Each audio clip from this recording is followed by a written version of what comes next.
Welcome back. Time for Final Thoughts with Aaron Cohen, Bill Melugin, Vikas Bajaj, and Julie Hamill.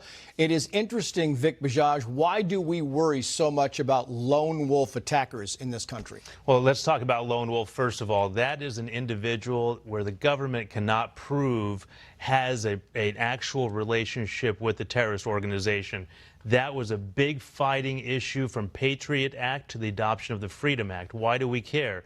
I remember being in roundtable discussions with intelligence officials many years after 2001 and immediately after that, where social media is one of the biggest ways to recruit actors and the anti-American sentiment.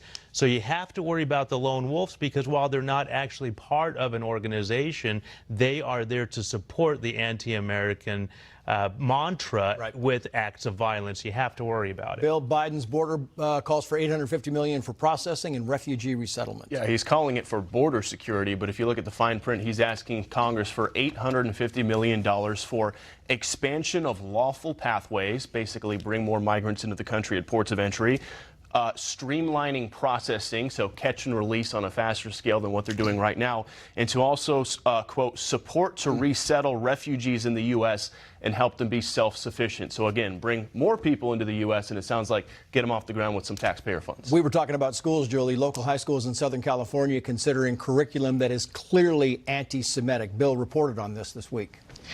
I think it's time for our public schools to maybe reconsider teaching radical leftist ideology and critical theory to our children. Yeah, that's a fair assessment. Aaron, Iran's been a big topic. I mean, it's going to come up again and again. Well, here's what I'm hearing from one of my sources in Israel.